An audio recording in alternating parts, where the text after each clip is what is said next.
નમસ્કાર. કેમ છો વિદ્યાર્થી મિત્રો? ધોરણ 11 વિષય અર્થશાસ્ત્ર અને અર્થશાસ્ત્રમાં આપણે અત્યાર સુધી જે કંઈ પણ પરિચય મેળવ્યો છે એની અંદર બજાર એટલે શું, પ્રકરણ નંબર 6 બજાર. બજારમાં બજારનો અર્થ અને તેની લાક્ષણિકતાઓ એટલે કે ઘટકોની વાત થઈ. ત્યારબાદ આપણે બજારનું વર્ગીકરણ ભણ્યા. એમાં સ્થાન આધારિત બજારના 4 પ્રકારો, જથ્થા આધારિત બજારના વર્ગીકરણના 2 પ્રકારો, હરીફાઈ આધારિત બજારના વર્ગીકરણમાં આપણે એક ચાર્ટ ભણ્યા. એમાં પૂર્ણ હરીફાઈ અને અપૂર્ણ હરીફાઈનો ઉલ્લેખ હતો. અપૂર્ણ હરીફાઈની અંદર ઇજારો, ઇજારાયુક્ત હરીફાઈ અને અલ્પહસ્તક ઇજારો ત્યાં સુધી આપણે જોઈ ગયેલા છીએ. આજે આપણે આગળ વધીએ. હરીફાઈ આધારિત બજારમાં પહેલો પ્રકાર એટલે પૂર્ણ હરીફાઈ, પરફેક્ટ કોમ્પિટિશન. વિદ્યાર્થી મિત્રો, બજારમાં પૂર્ણ હરીફાઈના લક્ષણો 5 માર્ક્સમાં આ ચેપ્ટરમાંથી પૂછાતા હોય છે. એટલે પહેલાં તો પૂર્ણ હરીફાઈ એટલે શું અને પૂર્ણ હરીફાઈની લાક્ષણિકતાઓ, એના 6 મુદ્દા આપણે ખાસ તૈયાર કરવાના છે. એવું નથી કે માત્ર 5 માર્ક્સમાં જ પૂછાય, એ ટૂંકનોંધ સ્વરૂપે 3 માર્ક્સમાં પણ પૂછી શકાય. તો આપણે જોવાનું છે પૂર્ણ હરીફાઈ એટલે શું અને તેની લાક્ષણિકતાઓ. પૂર્ણ હરીફાઈ એના નામ પ્રમાણે જ ટોટલ કોમ્પિટિશન, પરફેક્ટ કોમ્પિટિશન. પૂર્ણ હરીફાઈવાળું બજાર એક આદર્શ બજાર છે. પણ એ તો માત્ર એક સૈદ્ધાંતિક શક્યતા છે. ખરેખર જોવા જઈએ ઇન રિયાલિટી, વાસ્તવમાં ખેતી ક્ષેત્રને બાદ કરતા પૂર્ણ હરીફાઈના લક્ષણો ભાગ્યે જ જોવા મળે. કારણ કે પૂર્ણ હરીફાઈવાળા બજારની બધી જ શરતો એક સાથે સંતોષાય એવું ભાગ્યે જ બને. અર્થશાસ્ત્રમાં પૂર્ણ હરીફાઈવાળા બજારનો અભ્યાસ ખૂબ જ અગત્યનો ગણવામાં આવે છે.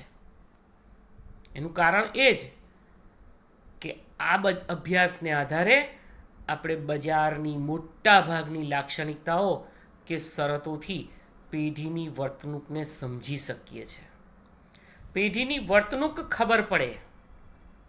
તદુપરાંત આ સિવાયના હરીફાઈને આધારે જે બીજા પ્રકારો છે એની અંદર ઇજારો, ઇજારાયુક્ત હરીફાઈ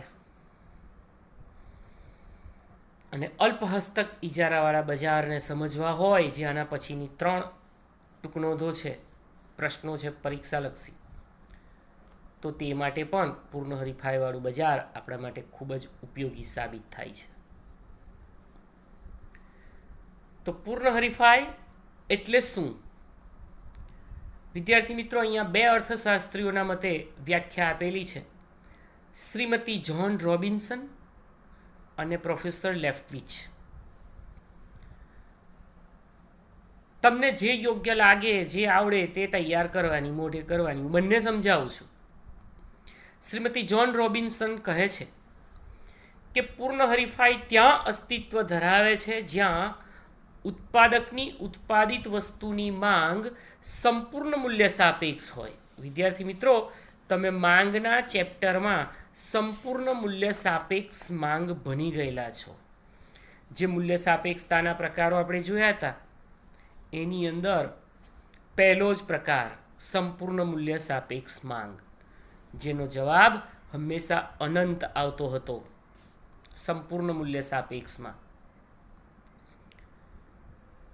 એટલે અહીંયા વસ્તુની કિંમત જે છે એમાં નજીવો ફેરફાર થાય, ઓછો ફેરફાર થાય, પણ એની માંગમાં અમર્યાદિત ફેરફાર થાય, પરિવર્તન આવે ત્યારે તેને સંપૂર્ણ મૂલ્ય સાપેક્ષ માંગ કહે છે.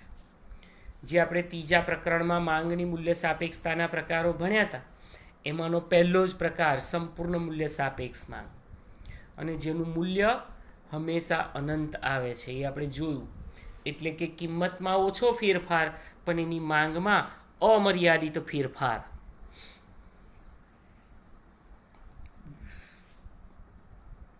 એટલે શ્રીમતી જ્હોન રોબિન્સનની ડેફિનેશન પૂર્ણ હરીફાઈ ત્યાં અસ્તિત્વ ધરાવે છે જ્યાં ઉત્પાદકની ઉત્પાદિત વસ્તુની માંગ સંપૂર્ણ મૂલ્ય સાપેક્ષ હોય, એની માંગ ખૂબ વધારે હોય. પ્રોફેસર લેફ્ટવિચે કહ્યું, પૂર્ણ હરીફાઈ એક એવી બજાર વ્યવસ્થા છે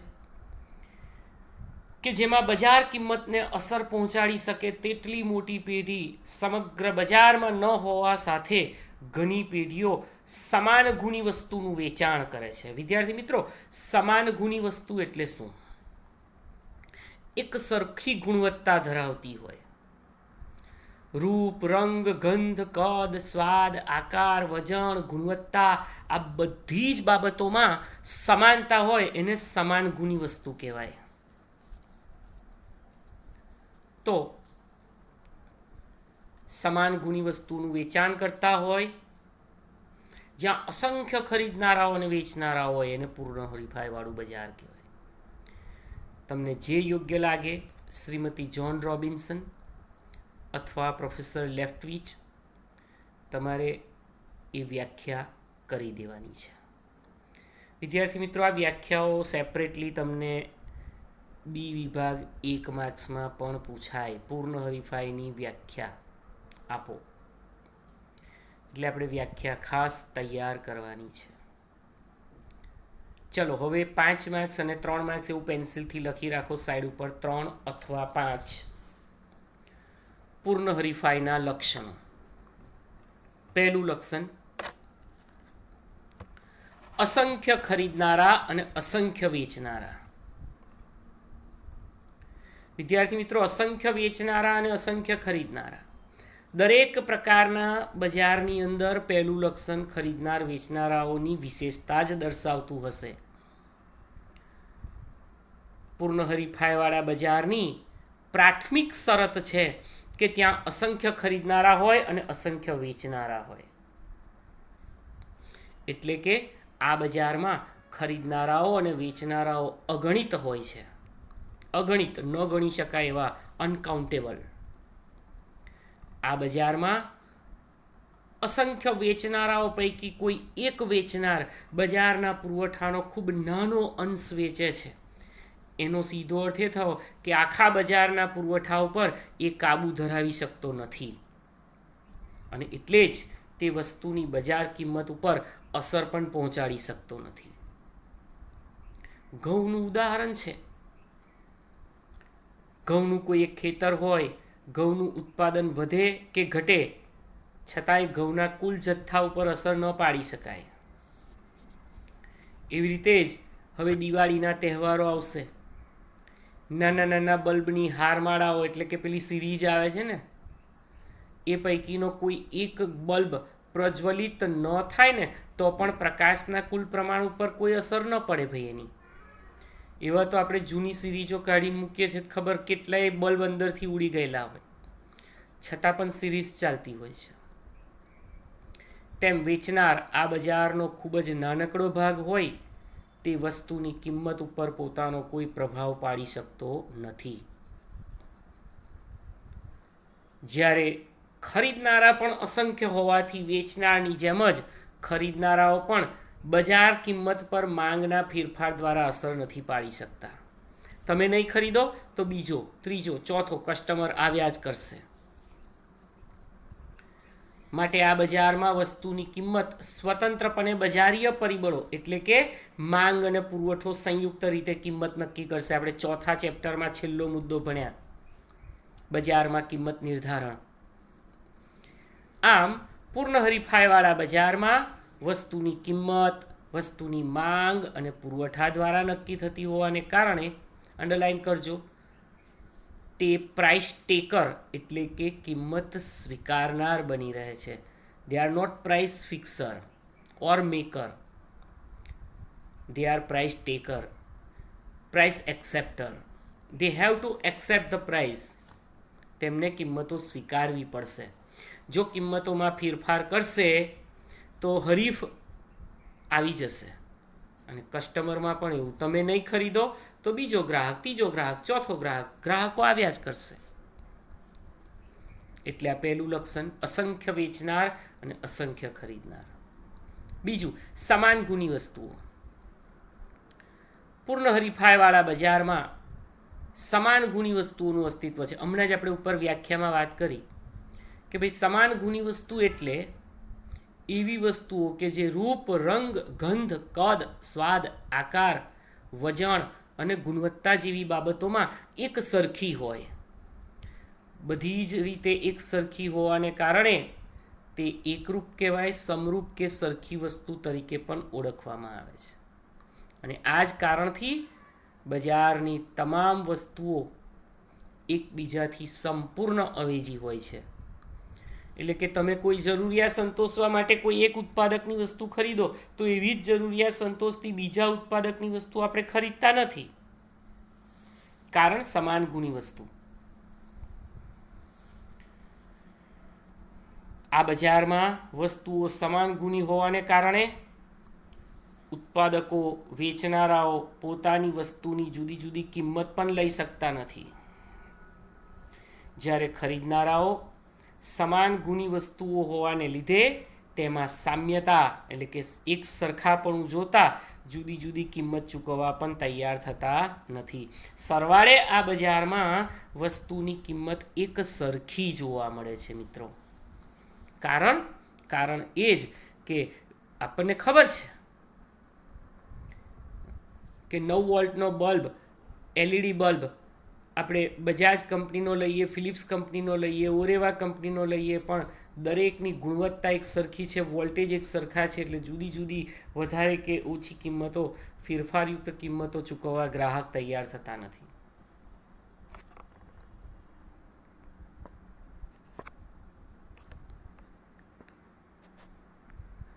ત્રીજું લક્ષણ, પેઢીઓની મુક્ત અવરજવર. પૂર્ણ હરીફાઈવાળા બજારમાં ત્રીજું મહત્વનું લક્ષણ એ પેઢીઓની અવરજવર છે. Entry and exit of firms freely. આનો અર્થ એવો થાય કે ઉદ્યોગમાં પેઢીઓનો વિના નિયંત્રણે પ્રવેશ અને નિકાસ. જ્યારે કોઈ ઉદ્યોગ અસામાન્ય નફાની સ્થિતિમાં હોય તો અસામાન્ય નફો એટલે નોર્મલી જે નફાનું ધોરણ હોય એના કરતાં અનેક ગણો નફો પ્રાપ્ત થાય એને અસામાન્ય નફો કહેવાય. આવા અસામાન્ય નફાથી આકર્ષાઈને પેઢીઓ મુક્તપણે ઉદ્યોગોમાં પ્રવેશે છે. અને માની લો કે અસામાન્ય ખોટની સ્થિતિ ઊભી થાય તો પેઢીઓ અસામાન્ય ખોટને કારણે ઉદ્યોગ છોડી જાય છે, વ્યવસાય છોડી જાય છે. આમ અવરજવર પર કોઈ જ પ્રતિબંધ નથી હોતો. પૂર્ણ હરીફાઈવાળા બજારમાં પેઢીઓની મુક્ત અવરજવર માત્ર ટૂંકા ગાળા માટે જોવા મળે છે. એટલે કે પેઢીઓ ટૂંકા ગાળામાં ઉદ્યોગના નફાથી આકર્ષાઈને પ્રવેશ કરે છે અને ખોટના કારણે પેઢી ઉદ્યોગ છોડી જાય છે. પરંતુ લાંબા ગાળે વાત કરીએ તો પૂર્ણ હરીફાઈવાળું બજાર સામાન્ય નફાની સ્થિતિ પ્રાપ્ત કરે ત્યારે અવરજવર આપોઆપ બંધ થશે અને ઉદ્યોગ સામાન્ય સ્થિતિએ પહોંચ્યો છે એ જ એનું મુખ્ય કારણ છે.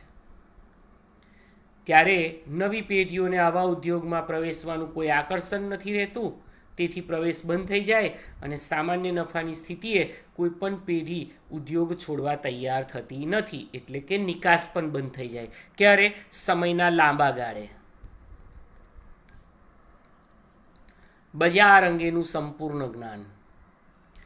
પૂર્ણ હરીફાઈવાળા બજારમાં ઉત્પાદકો, વેચનારાઓ અને ખરીદનારાઓને બજાર અંગેનું એટલે કે વસ્તુની વર્તમાન કિંમત, ઉપલબ્ધતાનું પણ સંપૂર્ણ જ્ઞાન છે.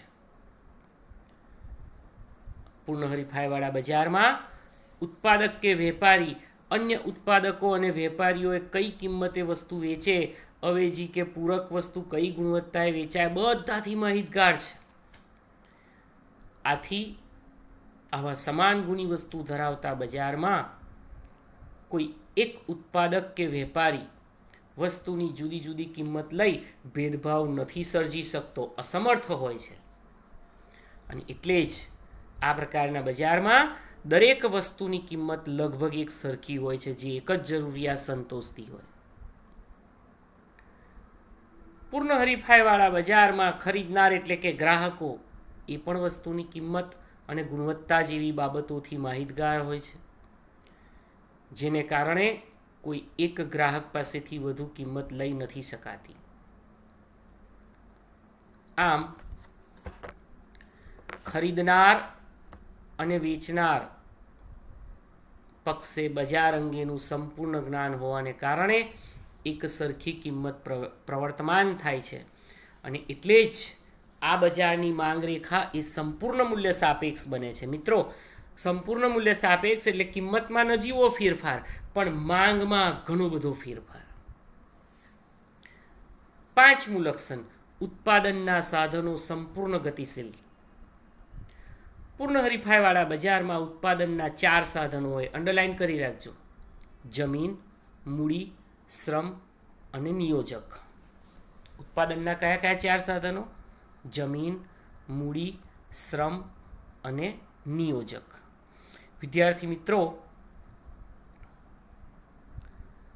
આ ઉત્પાદનના સાધનો ભૌગોલિક, વ્યાવસાયિક અને ઉપયોગની દ્રષ્ટિએ ગતિશીલ હોય છે.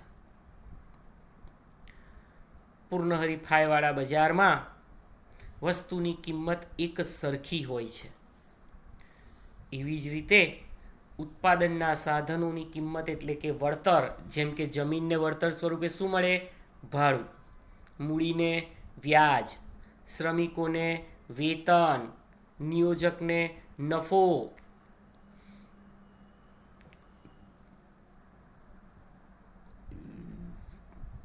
અને એ પણ એક સરખું જ હોય છે.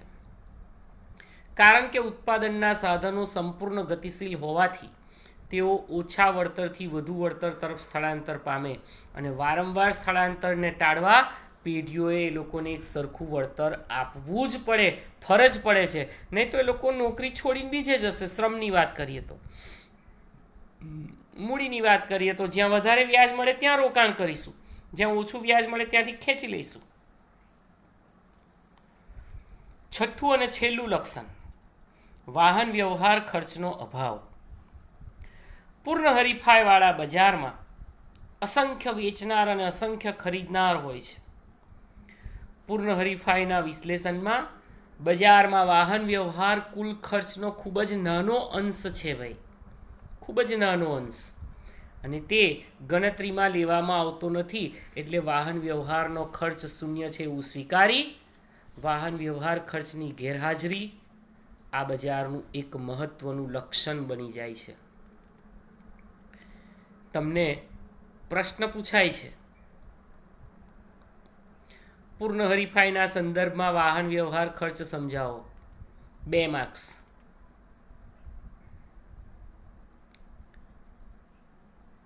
એ સિવાય પણ કયા પ્રકારના બજારની અંદર વાહન વ્યવહાર ખર્ચનો અભાવ હોય છે? 2જા નંબરનો MCQ, પૂર્ણ હરીફાઈ. તો આ સાથે જ આપણે પૂર્ણ હરીફાઈ એટલે શું અને તેના લક્ષણો, તમારા સ્વાધ્યાયના 5મા પ્રશ્નનો 3જો પ્રશ્ન જે છે એ અહીંયા પૂરો થયો છે. તમારે હોમવર્ક લખવાનું છે ખાસ. પૂર્ણ હરીફાઈ એટલે શું, એની વ્યાખ્યા કોઈ પણ એક, અને આ એના લાક્ષણિકતાઓની ચર્ચા કરવાની છે. હોમવર્ક પૂરું કરી દેજો, બરાબર છે. નેક્સ્ટ સેશનમાં આપણે બજારનો હરીફાઈને આધારે બીજું બજાર એટલે કે ઇજારાવાળું બજાર એની ચર્ચા કરીશું. Thank you.